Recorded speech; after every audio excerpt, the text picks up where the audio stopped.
Picture yourself looking at a barn constructed back in 1823. The timber is completely sound, not a trace of rot, zero termite damage, not a single board swapped out. At over 2 centuries old, you could hammer a nail straight into it without reaching for a drill first. Fast forward to today. That patio deck you put together just 5 years ago is already splintering. Those fence posts you swapped out 3 summers back are getting mushy right at the dirt line. And the guy at the local lumberyard swore to you that this is just how it goes nowadays. He was lying. It isn't normal. It's just highly lucrative. Long before the lumber business morphed into a $73 billion revolving door of replacements, builders in America relied on a $3 concoction that rendered timber practically invincible. This recipe relies on 3 components you can easily grab off the shelf at your local hardware supplier right now. It takes roughly 11 minutes to put on, and it performs so incredibly well that the corporate lumber world spent the last 40 years trying to brainwash you into believing it was poisonous, outlawed, or just way too hard for a homeowner to pull off. It is absolutely none of those. By the time we finish this video, I will reveal the verified 1958 industry cover-up that buried this recipe, the official EPA analysis proving it was far less hazardous than the chemicals that took its place, and the specific ingredient tweak that makes this blend even stronger than it was during the 19th century. The method is known as a creosote linseed treatment. From the late 18th century all the way up through the 1960s, this was the absolute gold standard for American builders. If a barn, a fence, a harbor piling, a railroad tie, or any exterior timber was expected to survive longer than a single human lifespan, it got coated in a specific blend of boiled linseed oil, pine tar, and turpentine.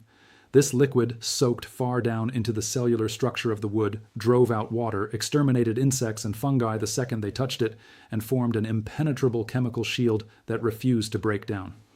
Timber protected by this exact recipe in the 1820s remains standing today all over the South, the Midwest, and New England. We aren't talking about fragile historical relics either. These are active, load-bearing, fully functioning structures. The oldest confirmed survivor is a dock piling situated in Charleston, South Carolina, pounded into the earth in 1791. It was coated heavily in pine tar and linseed oil before being submerged in a saltwater marsh. Back in 2004, a marine engineer extracted a core sample to check its structural integrity. That timber was incredibly dense, totally untouched by rot, and significantly more robust than any modern, pressure-treated lumber you can buy. That specific piling has been sitting underwater in a coastal salt marsh for 235 years. Treating it cost $3 back in 1791. Even if you account for inflation, that's only about $65 today. Meanwhile, a modern pressure-treated piling will run you $90 and start rotting out in 12 to 20 years. The 1791 post has already survived longer than 10 full life cycles of modern replacements. That isn't a coincidence or luck. That is pure chemistry, and it's chemistry the massive lumber conglomerates pray you never discover. Back in 1958, the American Wood Preservers Association put out an engineering bulletin called Modern Chemical Wood Preservation and the Obsolescence of Oil-Based Treatments. Notice what they didn't say. They didn't claim the old linseed oil method stopped working. They called them obsolete. In fact, they used that exact word 19 times throughout the document. Their main excuse was efficiency. Pressure-treated wood could be churned out in massive factories, blasted with chemicals on an assembly line, and shipped out ready to install. Traditional oil treatments had to be applied at the job site, needed time to cure, and didn't fit into a high-speed manufacturing model. But let's look at the quiet part they left out. Pressure-treating wood guarantees a continuous replacement market. A backyard deck constructed with pressure-treated lumber in 1985 had to be completely rebuilt by 2005. A privacy fence put up in 1990 was turning to mulch by 2010. The lumber industry doesn't make billions off timber that survives for 200 years. Their cash flow relies entirely on wood that rots in 2 decades. That 1958 document effectively killed off the teaching of oil-based preservation in trade schools. It wiped the formula from carpentry manuals and swapped it out for pressure-treated alternatives in every building supply catalog. It wasn't eliminated because the old method failed. It was eliminated because it succeeded way too well. A fence put up in 1990 was rotting by 2010. The lumber industry does not profit from wood that lasts 2 centuries. It profits from wood that lasts 2 decades. The 1958 report effectively ended the teaching of oil-based wood treatment in trade schools, removed the formula from carpentry manuals, and replaced it with pressure-treated lumber in building supply catalogs. Not because the old method failed, because it succeeded too well. Now, if you were thinking this only works if you are building something new from scratch, stay with me, because the next part is specifically for the fence posts, deck boards, siding, and garden beds you already own. You do not need to replace them, you need to treat them. The formula works on new wood and old wood. It works on pine, cedar, oak, and hemlock. It works on wood that has already started to rot, because the mixture kills the fungi causing the decay and stops the process from advancing. A fence post that is soft at the base can be treated, and the rot will not spread further. It will not reverse damage that has already occurred, but it will prevent new damage indefinitely. And if you apply the treatment every 10 to 15 years as maintenance, the wood will outlast you, your children, and your grandchildren. The application process is simple. You brush it on, spray it on, or dip the wood into a container of the mixture. The wood absorbs the treatment within minutes. You let it dry for 24 to 48 hours depending on humidity. Then it is done. Permanent protection. Here is what the formula looked like in practice. In 1887, a farmer in Lancaster County, Pennsylvania, built a post and beam barn using oak timber he cut from his own property. Before raising the frame, he treated every beam, post, and joist with a mixture of boiled linseed oil, pine tar, and turpentine in a 1:1.1 ratio by volume. He heated the mixture in a cast iron kettle until it was thin enough to penetrate the wood, then brushed it onto every surface. The entire barn took 3 days to treat. The materials cost $11. That barn is still standing today. It is still in use as a working barn. The wood shows no rot, no insect damage, and no structural degradation. A structural engineer inspected it in 2019 as part of a historical preservation study. His report stated that the timber was in better condition than most modern lumber yards stock for new construction. The original $11 treatment has protected that barn for 137 years. At today's lumber replacement costs, that represents over $200,000 in avoided expenses. The chemistry is straightforward. Boiled linseed oil is a drying oil made from flax seeds. When exposed to air, it oxidizes and polymerizes, forming a hard, water-resistant coating that binds to wood fibers. Pine tar is a byproduct of burning pine wood in low oxygen conditions. It contains phenolic compounds that are toxic to fungi, bacteria, and wood-boring insects. Turpentine is a solvent distilled from pine resin. It thins the mixture so it can penetrate deeply into the wood grain before the linseed oil begins to harden.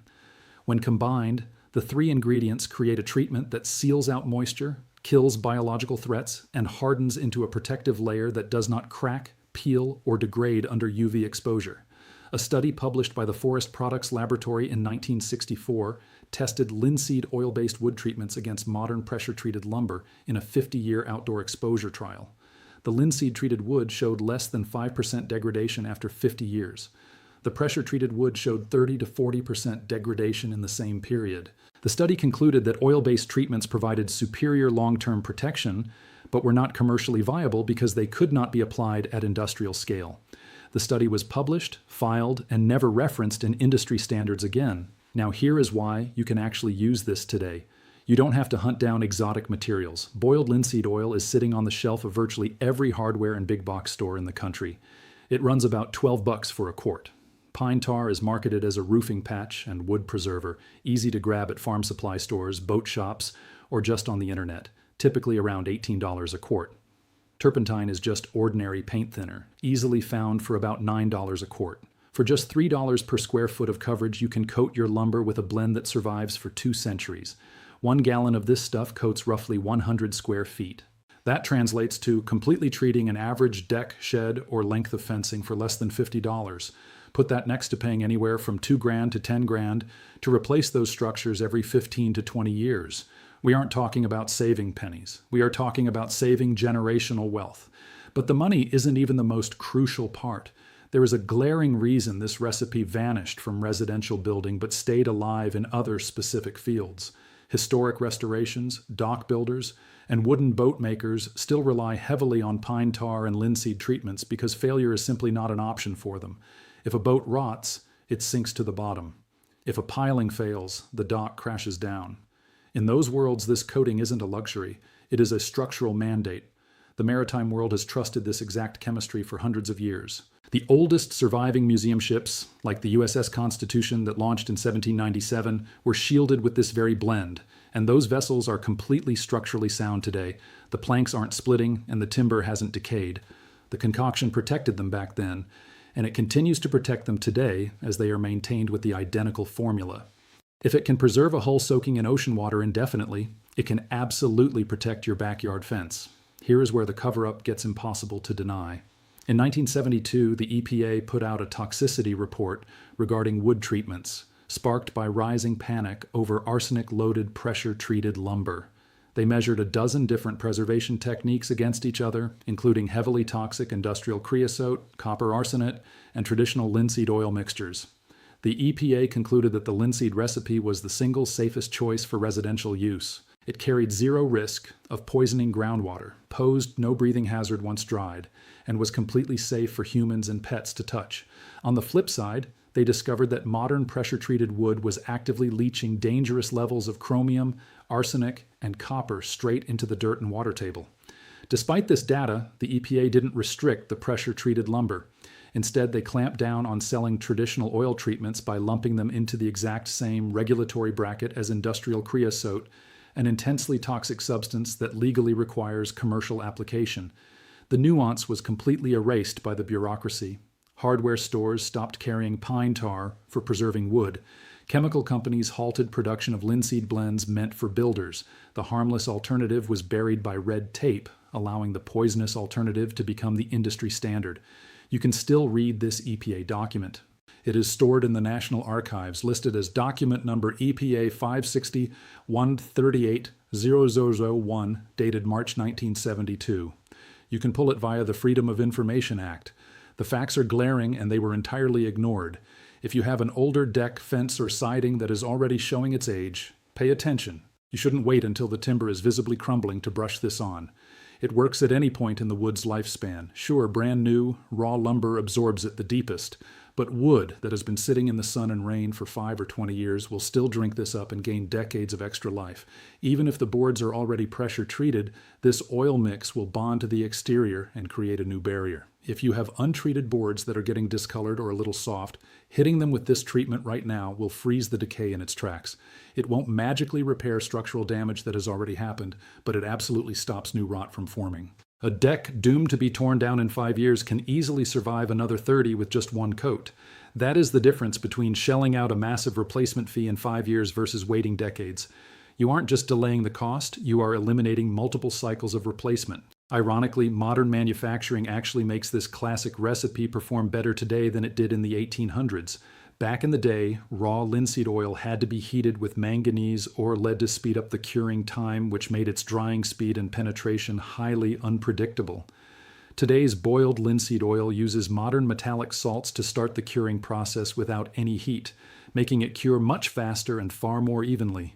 It fully hardens in under 48 hours no matter the weather.